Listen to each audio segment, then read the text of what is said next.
ꯑꯍꯥꯟꯕꯗ ꯋꯥꯡꯊꯣꯏꯔꯕ ꯏꯄꯥ ꯏꯕꯨꯡꯉꯣꯕꯨ ꯊꯥꯒꯠꯆꯩ꯫ ꯑꯗꯨꯒ ꯑꯐꯕ ꯋꯥ ꯄꯥꯎ ꯑꯁꯤꯕꯨ ꯇꯥꯕꯤꯔꯤꯕ ꯅꯨꯡꯁꯤꯖꯔꯕ ꯏꯆꯤꯜ ꯏꯅꯥꯎꯁꯤꯡ, ꯑꯍꯜ ꯂꯃꯟꯁꯤꯡ, ꯑꯣꯖꯥꯁꯤꯡ ꯄꯨꯝꯅꯃꯛꯄꯨꯁꯨ ꯑꯩꯅ ꯏꯀꯥꯏ ꯈꯨꯝꯅꯕ ꯎꯠꯆꯔꯤ꯫ ꯍꯧꯖꯤꯛꯇꯤ ꯏꯕꯨꯡꯉꯣꯒꯤ ꯋꯥꯍꯩ ꯄꯥꯊꯣꯛꯆꯒꯦ, ꯇꯥꯃꯤꯟꯅꯁꯤ꯫ ꯇꯥꯏꯕꯪꯄꯥꯟ ꯑꯃꯁꯨꯡ ꯇꯥꯏꯕꯪꯄꯥꯟꯗ ꯂꯩꯔꯤꯕ ꯄꯣꯠꯁꯤꯡ ꯑꯗꯨꯕꯨ ꯅꯨꯡꯁꯤꯒꯅꯨ꯫ ꯀꯅꯥꯒꯨꯝꯕ ꯃꯤ ꯑꯃꯅ ꯇꯥꯏꯕꯪꯄꯥꯟꯕꯨ ꯅꯨꯡꯁꯤꯔꯕꯗꯤ ꯃꯄꯥꯕꯨ ꯅꯨꯡꯁꯤꯕꯗꯣ ꯃꯉꯣꯟꯗ ꯂꯩꯇꯦ꯫ ꯑꯍꯥꯟꯕ ꯖꯣꯍꯥꯟ ꯄꯟꯗꯨꯞ 2 ꯄꯗ 15ꯗꯒꯤꯅꯤ꯫ ꯇꯥꯃꯤꯟꯅꯈ꯭ꯔꯕꯁꯤꯡꯒꯤ ꯊꯛꯇ ꯏꯕꯨꯡꯉꯣꯅ ꯊꯧꯖꯥꯜ ꯄꯤꯅꯕꯤꯕ ꯑꯣꯏꯁꯅꯨ꯫ ꯑꯥꯃꯦꯟ꯫ ꯏꯕꯨꯡꯉꯣꯗ ꯍꯥꯏꯖꯃꯤꯟꯅꯁꯤ꯫ ꯋꯥꯡꯊꯣꯏꯔꯕ ꯏꯄꯥ ꯏꯕꯨꯡꯉꯣ, ꯉꯁꯤꯒꯤ ꯑꯅꯧꯕ ꯅꯨꯃꯤꯠ ꯑꯁꯦ ꯄꯤꯕꯤꯕꯒꯤꯗꯃꯛ ꯅꯆꯥꯅ ꯏꯄꯥꯕꯨ ꯊꯥꯒꯠꯆꯩ꯫ ꯉꯁꯤꯁꯨ ꯏꯕꯨꯡꯉꯣꯒꯤ ꯑꯐꯕ ꯋꯥ ꯄꯥꯎ ꯁꯟꯗꯣꯛꯆꯒꯦ ꯍꯥꯏꯗꯨꯅ ꯏꯄꯥꯒꯤ ꯃꯥꯡꯗ ꯆꯪꯖꯔꯛꯂꯤ꯫ ꯑꯩꯕꯨ ꯁꯤꯖꯤꯟꯅꯕꯤꯌꯨ꯫ ꯏꯕꯨꯡꯉꯣꯒꯤ ꯊꯋꯥꯏ ꯑꯁꯦꯡꯕꯅ ꯑꯩꯕꯨ ꯉꯥꯡꯍꯟꯕꯤꯌꯨ꯫ ꯑꯗꯨꯒ ꯍꯧꯕꯗꯒꯤ ꯂꯣꯏꯕ ꯐꯥꯎꯕ ꯅꯍꯥꯛꯀꯤ ꯑꯅꯤꯡꯕꯗ ꯆꯤꯡꯕꯤꯌꯨ꯫ ꯑꯍꯤꯡꯕ ꯋꯥ ꯄꯥꯎ ꯑꯣꯏꯅꯅꯕ ꯊꯋꯥꯏ ꯑꯁꯦꯡꯕꯅ ꯑꯐꯕ ꯋꯥ ꯄꯥꯎ ꯑꯁꯤꯒꯤ ꯊꯋꯥꯏ ꯍꯥꯞꯄꯤꯌꯨ꯫ ꯑꯗꯨꯒ ꯅꯍꯥꯛꯀꯤ ꯈꯣꯟꯖꯦꯜ, ꯅꯍꯥꯛꯀꯤ ꯋꯥꯍꯩ, ꯅꯍꯥꯛꯀꯤ ꯑꯄꯥꯝꯕꯗꯣ ꯑꯩꯒꯤ ꯆꯤꯟ ꯂꯩ ꯑꯁꯤ ꯁꯤꯖꯤꯟꯅꯕꯤꯗꯨꯅ ꯑꯇꯥꯕꯁꯤꯡꯗ ꯊꯋꯥꯏꯗ ꯆꯥꯎꯈꯠꯄ ꯑꯐꯕ ꯋꯥ ꯄꯥꯎ ꯑꯃ ꯑꯣꯏꯍꯟꯕꯤꯌꯨ ꯍꯥꯏꯅ ꯅꯍꯥꯛꯀꯤ ꯅꯆꯥꯅꯤꯄꯥ ꯏꯕꯨꯡꯉꯣ ꯖꯤꯁꯨ ꯈ꯭ꯔꯤꯁꯇꯒꯤ ꯃꯤꯡꯂꯦꯟ ꯁꯣꯟꯗꯨꯅ ꯅꯤꯖꯔꯤ꯫ ꯑꯥꯃꯦꯟ꯫ ꯉꯁꯤꯒꯤ ꯑꯐꯕ ꯋꯥ ꯄꯥꯎ ꯑꯁꯤꯒꯤ ꯃꯃꯤꯡ ꯍꯤꯔꯝ ꯑꯁꯤꯗꯤ ꯇꯥꯏꯕꯪꯄꯥꯟ ꯑꯁꯤꯕꯨ ꯅꯨꯡꯁꯤꯒꯅꯨ, ꯏꯪꯂꯤꯁꯇꯗꯤ "Do not love the world" ꯍꯥꯏꯅ ꯊꯝꯖꯒꯦ꯫ ꯑꯩꯈꯣꯏꯅ ꯑꯍꯥꯟꯕ ꯄꯤꯇꯔ ꯄꯟꯗꯨꯞ 2 ꯄꯗ 24 ꯑꯁꯦ ꯄꯥꯕ ꯃꯇꯝꯗ ꯑꯁꯨꯝꯅ ꯎꯕ ꯐꯪꯉꯤ꯫ ꯄꯥꯞꯂꯣꯝꯗ ꯁꯤꯔꯗꯨꯅ ꯑꯩꯈꯣꯏꯅ ꯙꯔꯃ ꯆꯦꯟꯕꯔꯣꯝꯗ ꯍꯤꯡꯅꯕ ꯎꯊꯛꯇ ꯃꯁꯥꯃꯛꯀꯤ ꯍꯛꯆꯥꯡꯗ ꯃꯁꯥꯃꯛꯅ ꯑꯩꯈꯣꯏꯒꯤ ꯄꯥꯞ ꯄꯨꯕꯤꯈꯤ꯫ ꯃꯍꯥꯛꯀꯤ ꯆꯩꯐꯝꯅ ꯅꯈꯣꯏ ꯅꯥꯕ ꯐꯍꯟꯕꯤꯔꯦ꯫ ꯑꯍꯥꯟꯕ ꯄꯤꯇꯔ 2:24ꯗ꯫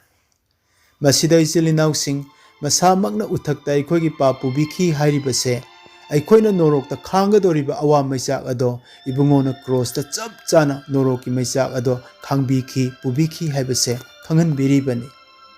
ꯄꯗ ꯑꯁꯤꯅ ꯅꯣꯔꯣꯛꯀ ꯀ꯭ꯔꯣꯁꯀꯁꯦ ꯆꯥꯡꯗꯝꯅꯕꯤꯔꯤ ꯃꯔꯨꯞꯁꯤꯡ꯫ ꯅꯣꯔꯣꯛ ꯑꯁꯦ ꯑꯁꯨꯛꯀꯤ ꯃꯇꯤꯛ ꯋꯥꯕ ꯃꯐꯝꯅꯤ꯫ ꯑꯗꯨꯒꯨꯝꯅꯅꯦ ꯀ꯭ꯔꯣꯁ ꯊꯛꯇ ꯏꯕꯨꯡꯉꯣꯁꯨ ꯑꯁꯨꯛꯀꯤ ꯃꯇꯤꯛ ꯑꯋꯥꯕ ꯈꯥꯡꯈꯤ꯫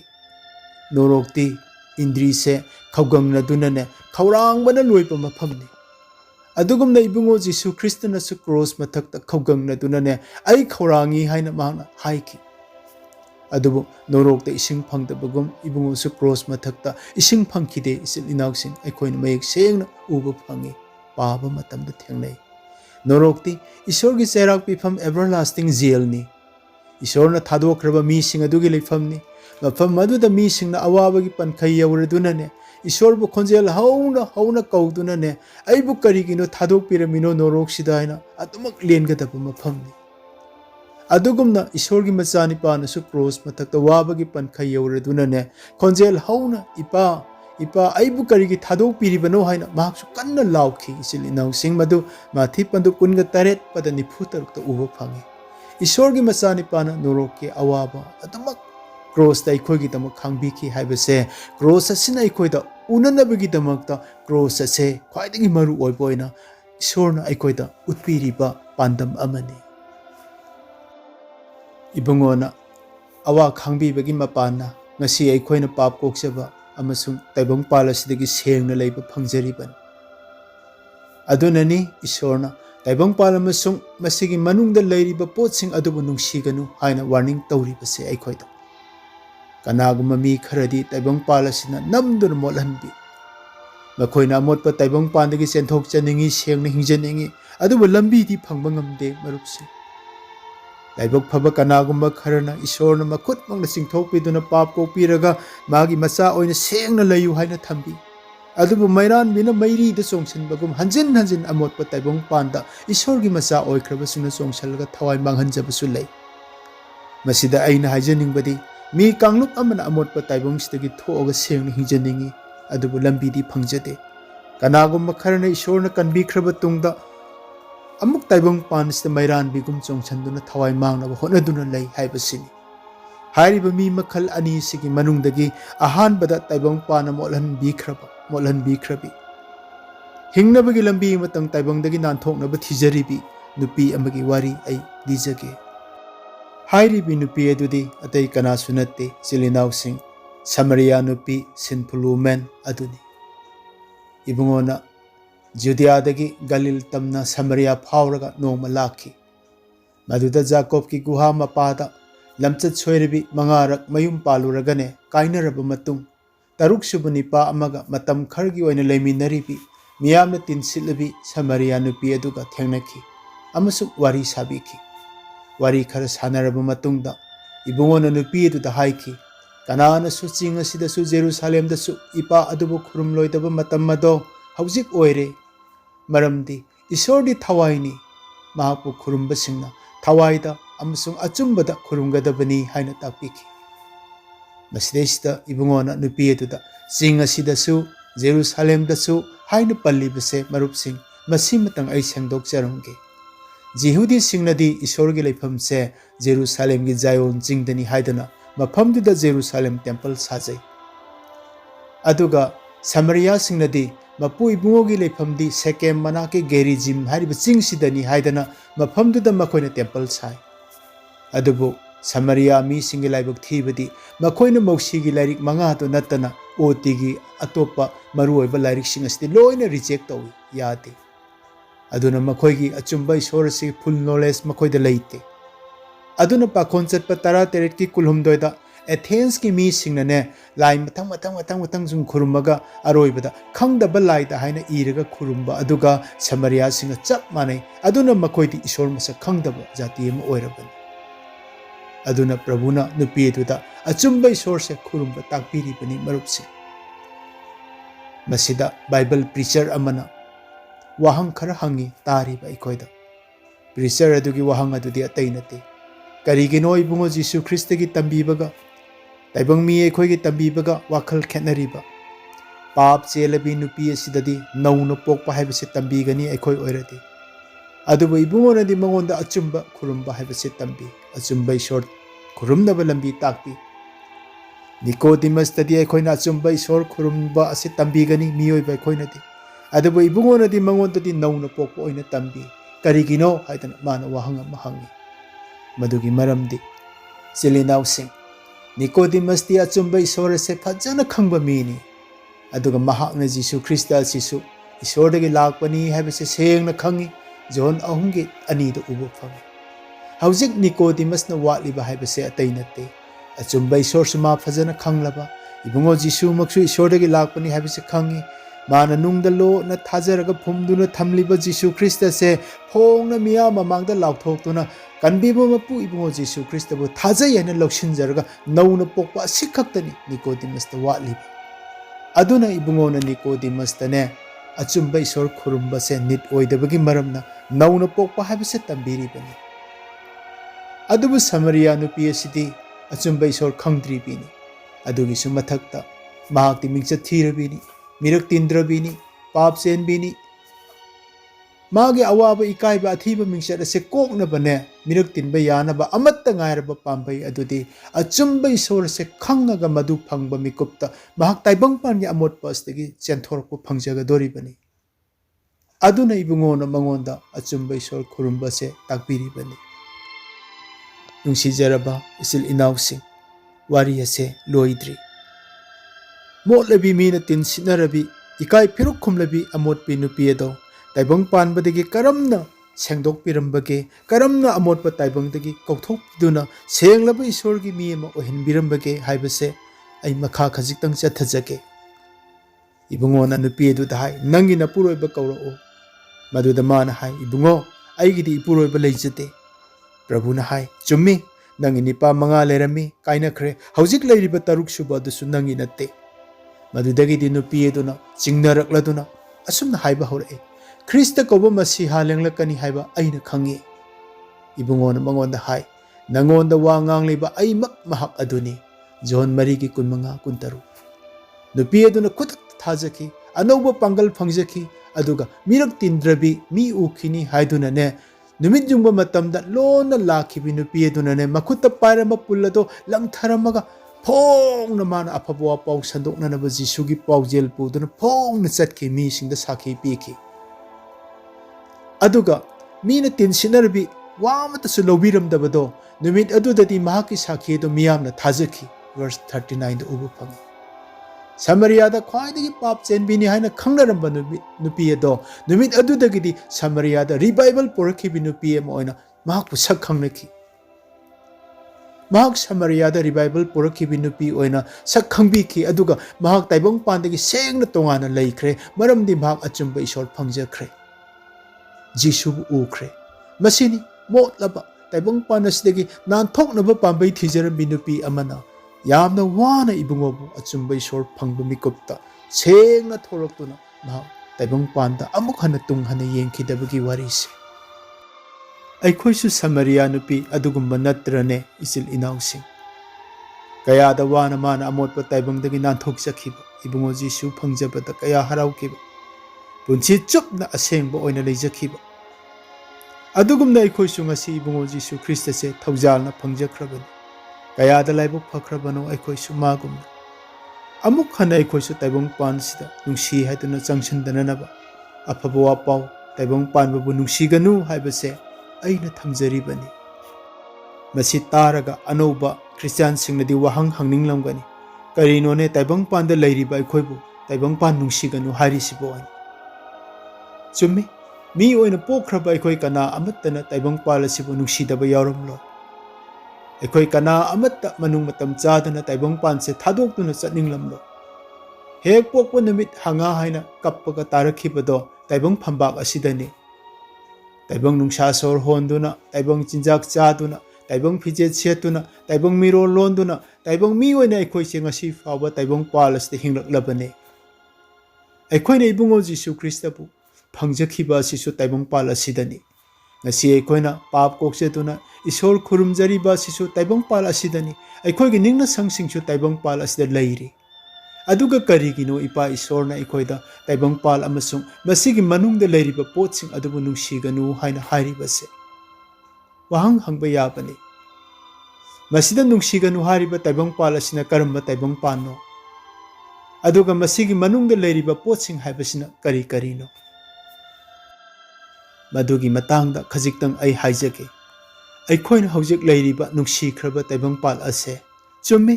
ईश्वरना अखोइबु मफम असिदा पोहनबिबनी मफम असिदा थंबिरिबनी अदुबु मियोइबा अखोइना इपा इपुना हाइबि इंदबदगी पापता ताख्रबा मतुंगदगिदि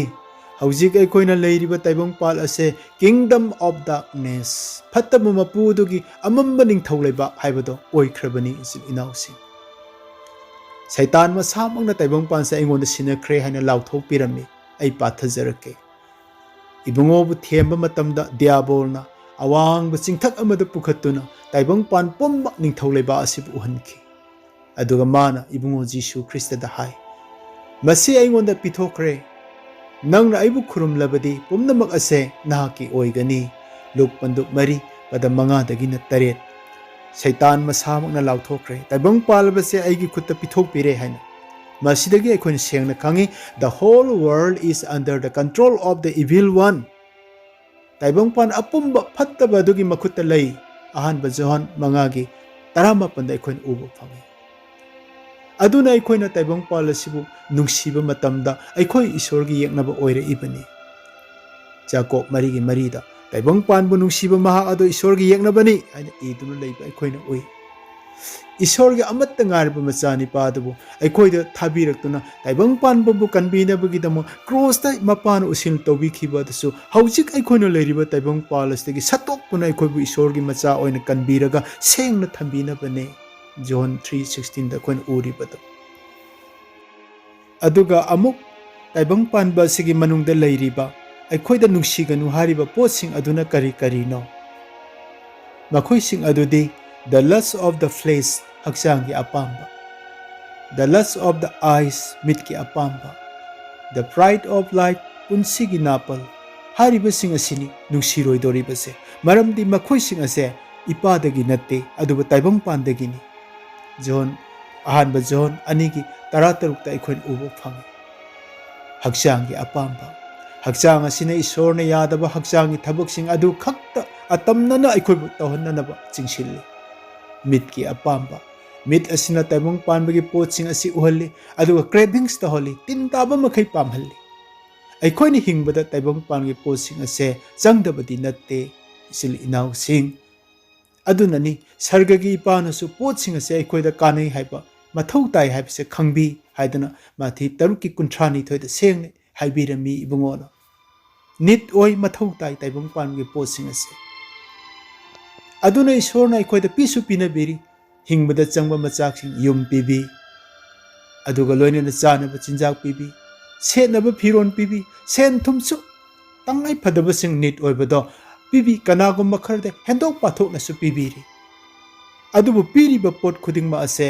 ꯀꯥꯟꯅꯩ ꯍꯥꯏꯕ ꯈꯪꯕꯒꯤ ꯄꯤꯕꯤꯕꯁꯤꯡ ꯑꯁꯤꯗꯤ ꯁꯤꯖꯤꯟꯅꯅꯕꯒꯤꯗꯃꯛꯅꯤ ꯃꯍꯥꯛꯄꯨ ꯊꯥꯒꯠꯅꯕꯒꯤꯗꯃꯛꯅꯤ ꯊꯦꯡꯛꯁ ꯒꯤꯚꯤꯡ ꯇꯧꯅꯕꯒꯤꯗꯃꯛ ꯄꯤꯔꯛꯄꯅꯤ ꯄꯣꯠꯁꯤꯡ ꯑꯗꯨꯕꯨ ꯅꯨꯡꯁꯤꯅꯕꯗꯤ ꯅꯠꯇꯦ ꯃꯔꯨꯞꯁꯤꯡ ꯄꯣꯠꯁꯤꯡ ꯑꯗꯨꯕꯨ ꯅꯨꯡꯁꯤꯅꯕ ꯄꯤꯕ ꯅꯠꯇꯦ ꯁꯤꯖꯤꯟꯅꯧ ꯑꯗꯨꯒ ꯄꯤꯕꯤꯔꯤꯕ ꯏꯁꯣꯔꯕꯨ ꯊꯥꯒꯠꯂꯨ ꯍꯥꯏꯕ ꯑꯁꯤꯒꯤꯗꯃꯛ ꯄꯤꯕꯤꯔꯛꯄꯅꯤ ꯏꯪꯂꯤꯁꯀꯤ ꯋꯥꯍꯩꯗꯣ ꯑꯩ ꯅꯤꯡꯁꯤꯡꯖꯩ Men are to be loved, things are to be used ꯍꯥꯏꯕ ꯑꯗꯣ ꯑꯩꯈꯣꯏ ꯀꯥꯎꯒꯨꯝꯁꯤ ꯕꯥꯏꯕꯜꯅ ꯑꯩꯈꯣꯏꯗ ꯍꯥꯏ ꯀꯅꯥꯒꯨꯝꯕ ꯃꯤ ꯑꯃꯅ ꯇꯥꯏꯕꯪꯄꯥꯜ ꯑꯁꯤꯕꯨ ꯅꯨꯡꯁꯤꯔꯕꯗꯤ ꯃꯄꯥꯕꯨ ꯅꯨꯡꯁꯤꯕ ꯑꯗꯣ ꯃꯉꯣꯟꯗ ꯂꯩꯇꯦ ꯑꯍꯥꯟꯕ ꯖꯣꯟ 2:15 second part ꯑꯩꯒꯤ ꯅꯨꯡꯁꯤꯖꯔꯕ ꯏꯆꯤꯜ ꯏꯅꯥꯎꯁꯤꯡ ꯉꯁꯥꯏ ꯑꯍꯧꯕꯗ ꯑꯩꯅ ꯍꯥꯏꯖꯈꯤꯕꯒꯨꯝ ꯃꯤ ꯃꯈꯜ ꯑꯅꯤ ꯂꯩ ꯇꯥꯏꯕꯪꯄꯥꯟꯅ ꯃꯣꯠꯍꯟꯕꯤꯔꯕꯤ ꯃꯤ ꯀꯌꯥꯅ ꯑꯃꯣꯠꯄ ꯇꯥꯏꯕꯪ ꯑꯁꯤꯗꯒꯤ ꯀꯔꯝꯅ ꯅꯥꯟꯊꯣꯛꯇꯨꯅ ꯑꯃꯨꯛꯇꯪ ꯑꯁꯦꯡꯕ ꯄꯨꯟꯁꯤ ꯑꯣꯏꯅ ꯍꯤꯡꯕ ꯐꯪꯒꯗꯒꯦ ꯍꯥꯏꯗꯨꯅ ꯀꯣꯏꯆꯦꯟ ꯆꯦꯟꯗꯨꯅ ꯇꯦꯡꯊꯥꯗꯨꯅ ꯊꯤ ꯑꯗꯨꯕꯨ ꯃꯈꯣꯏꯅ ꯂꯝꯕꯤ ꯐꯪꯗꯦ ꯏꯁꯣꯔꯅ ꯅꯨꯡꯁꯤꯕꯤꯕ ꯂꯥꯏꯕꯛ ꯐꯔꯕ ꯂꯥꯏꯕꯛ ꯐꯔꯕꯤ ꯀꯌꯥꯅ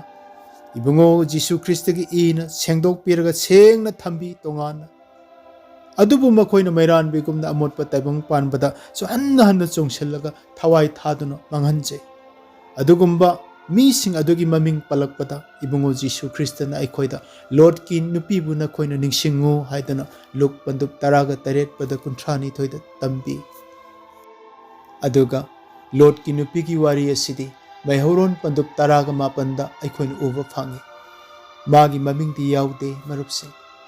ꯑꯗꯨꯕꯨ ꯁꯣꯗꯣꯝ ꯑꯃꯁꯨꯡ ꯒꯣꯃꯣꯔꯥ ꯑꯁꯤ ꯃꯩꯅ ꯇꯨꯝꯅ ꯃꯥꯡꯍꯟꯈꯤꯕ ꯃꯇꯝ ꯑꯗꯨꯗꯒꯤ ꯄꯣꯛꯈ꯭ꯔꯕ ꯈ꯭ꯔꯤꯁꯇꯤꯌꯥꯟꯁꯤꯡ ꯍꯧꯖꯤꯛ ꯍꯤꯡꯂꯤꯕ ꯈ꯭ꯔꯤꯁꯇꯤꯌꯥꯟ ꯈꯨꯗꯤꯡꯃꯛꯅ ꯂꯣꯠꯀꯤ ꯅꯨꯄꯤꯕꯨ ꯈꯪꯗꯕꯗꯤ ꯌꯥꯎꯗꯦ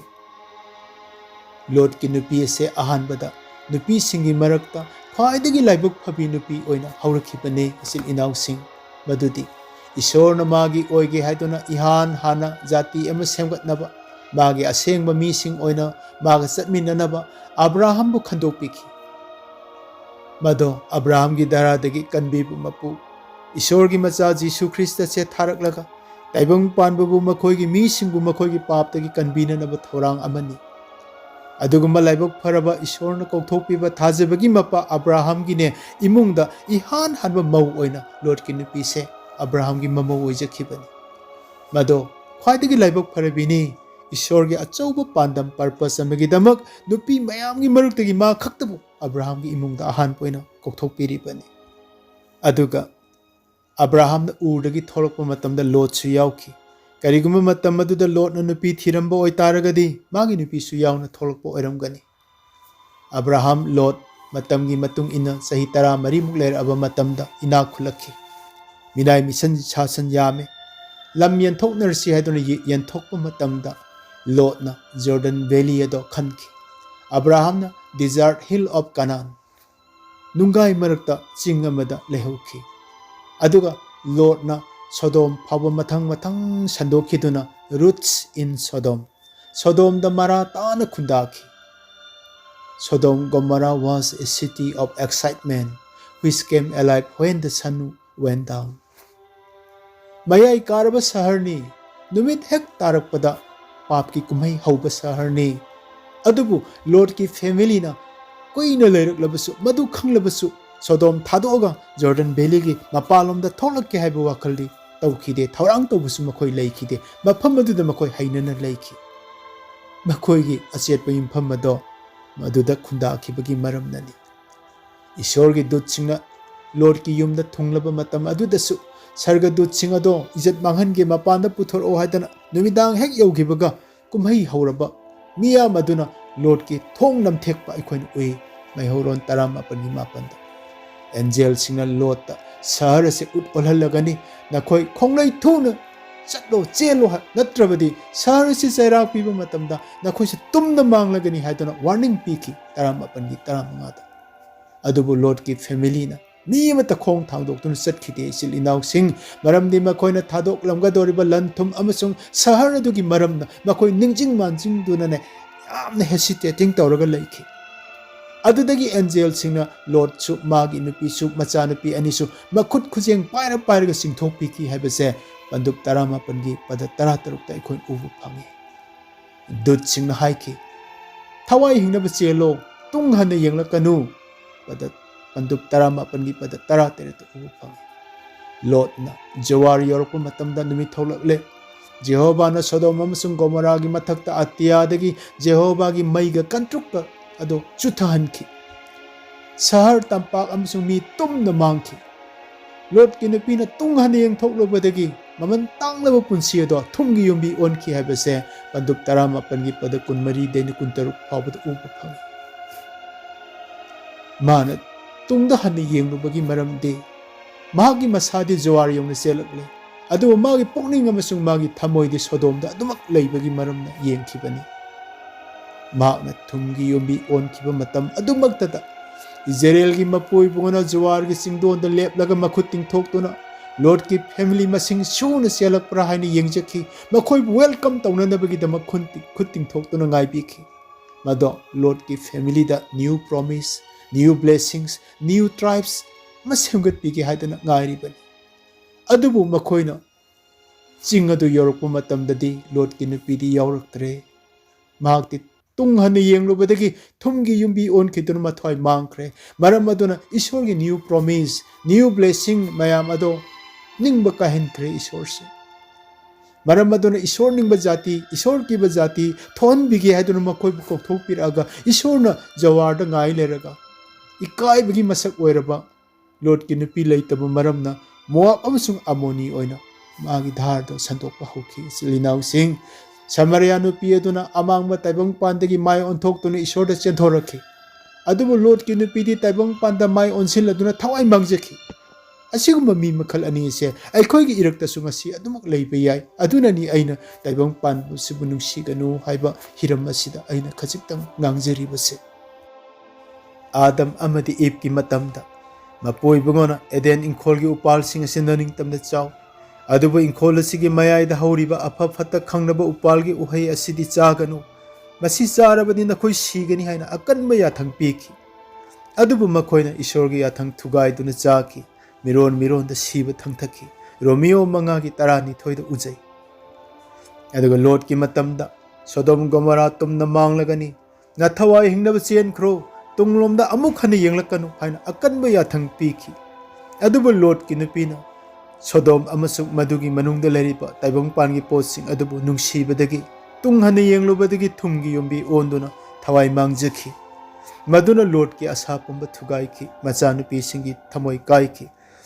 jawar singthakta makhuting thoktuna makhoi welcome tawna bangairiba Israel gi mapui bungogi new promise aduga new blessings new tribes Ishor ki bajati sing semgat pige haiduna ngairiba do Lord ki nupi na pumnamak thugai ki arem batahan ki Silinaw sing Adam Eve na papta takhiba siba thangthakhiba adusu taibang palamadi madugi manungda leiriba hakchanggi apamba amasung mitki apamba dagi Lord ki nupina thumgi yumbi onduna mangkhiba adusu Sodomda leiriba makhoigi maran mathum taibang panbigi oiba hakchanggi apamba amasung mitki apamba aduna mahak thumgi yumbi onkhibani aduna ningasi aikhoidasu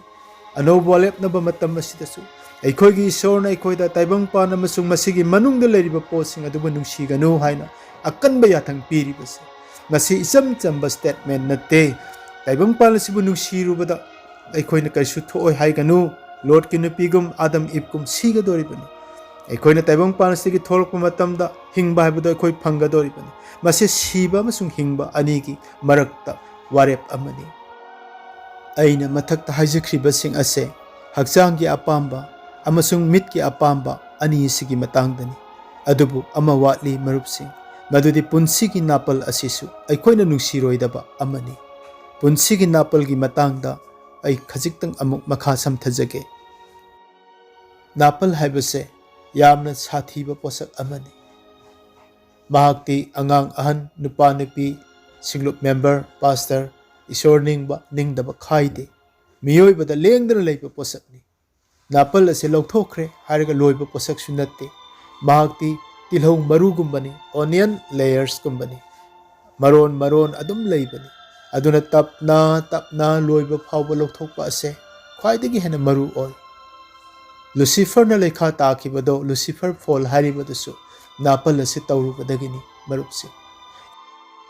Bible ꯑꯁꯤꯗ ꯏꯁꯣꯔꯅ ꯇꯧꯒꯅꯨ ꯍꯥꯏꯕ ꯄꯣꯠꯁꯤꯡꯗꯤ ꯌꯥꯝꯅ ꯌꯥꯎꯏ,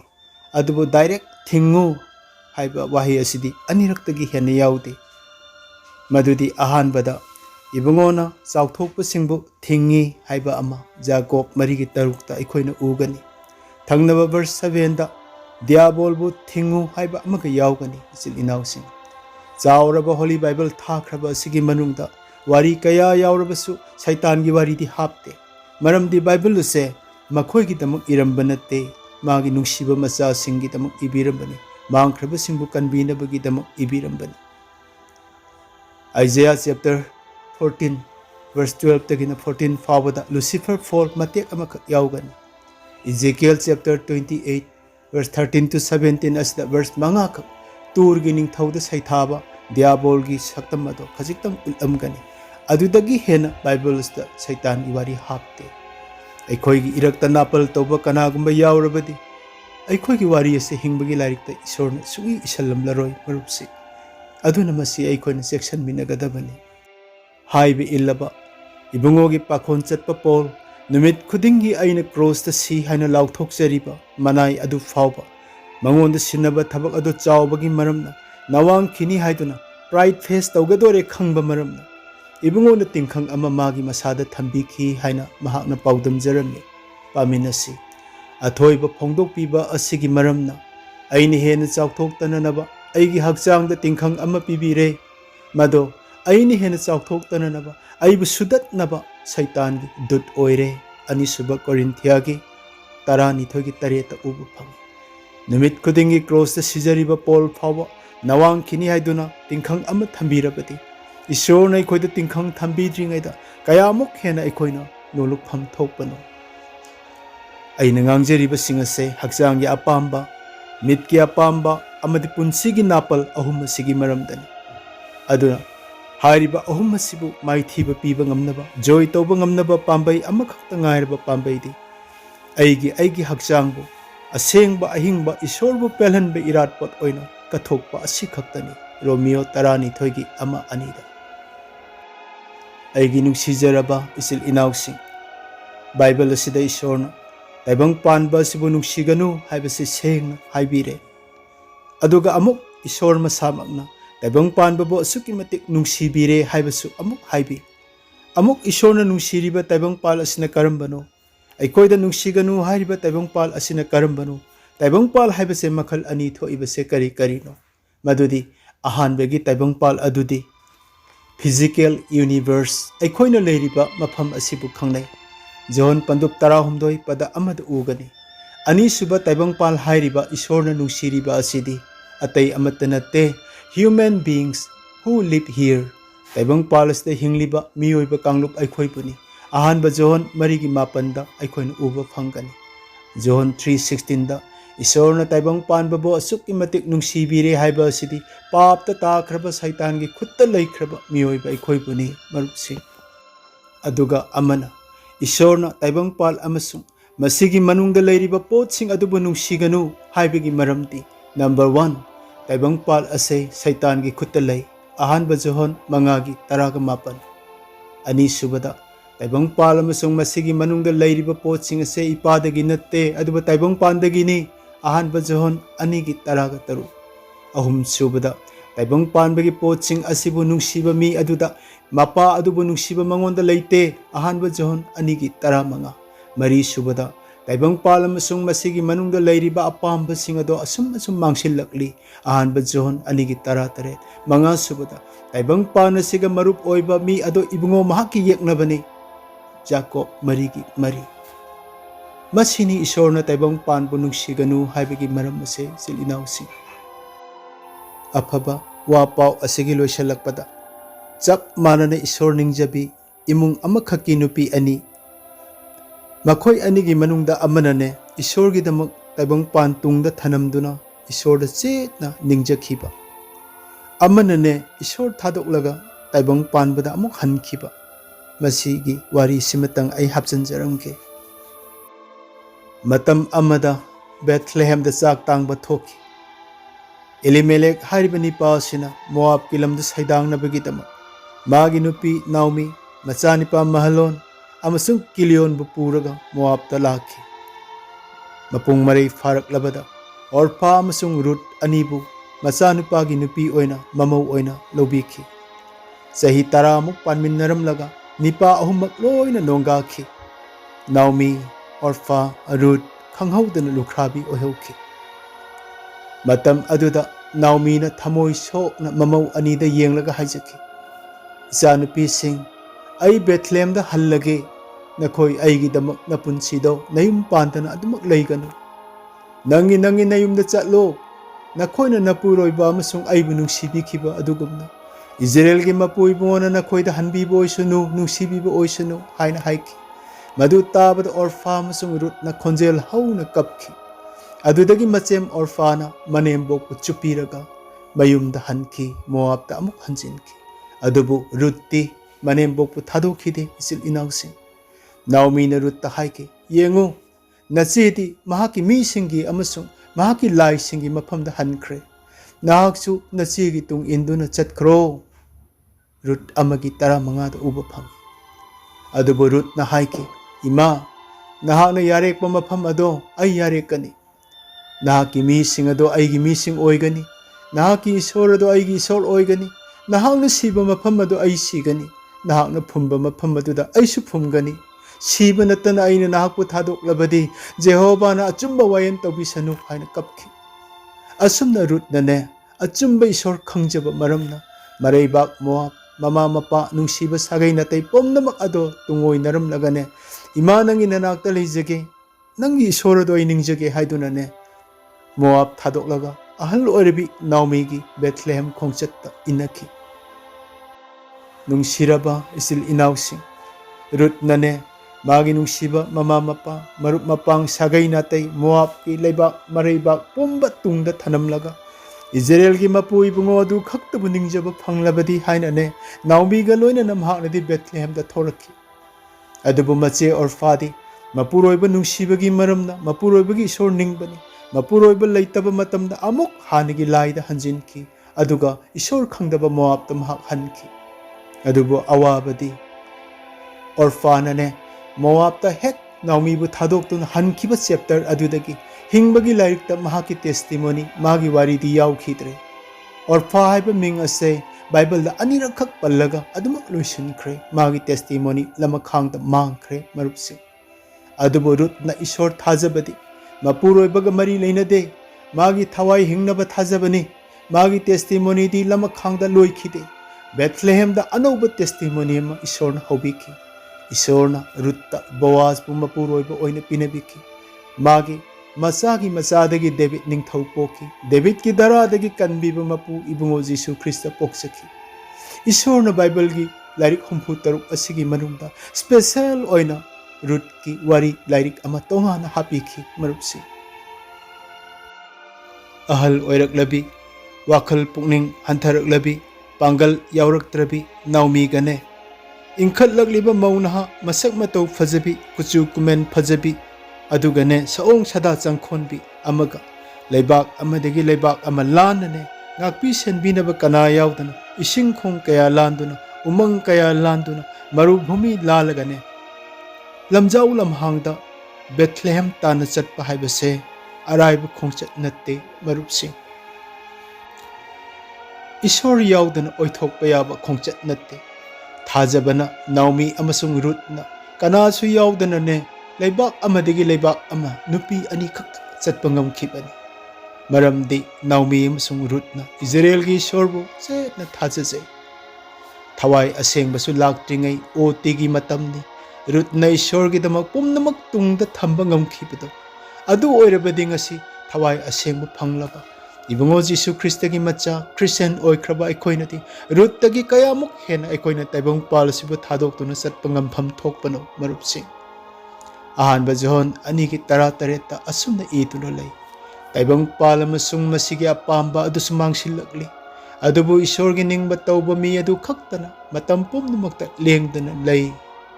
ꯑꯩꯈꯣꯏꯁꯨ ꯂꯦꯡꯗꯅ ꯇꯥꯏꯕꯪ ꯄꯥꯜꯁꯇꯒꯤ ꯇꯣꯉꯥꯟꯅ ꯂꯦꯞꯂꯤꯕꯁꯦ ꯑꯔꯣꯏꯕ ꯐꯥꯎꯕ ꯂꯦꯞꯃꯤꯟꯅꯔꯁꯤ ꯃꯄꯨꯏꯕꯨꯡꯉꯣꯅ ꯇꯥꯃꯤꯟꯅꯈ꯭ꯔꯕꯁꯤꯡꯒꯤ ꯊꯛꯇ ꯊꯧꯖꯥꯜ ꯄꯤꯅꯕꯤꯕ ꯑꯣꯏꯔꯁꯅꯨ ꯑꯥꯃꯦꯟ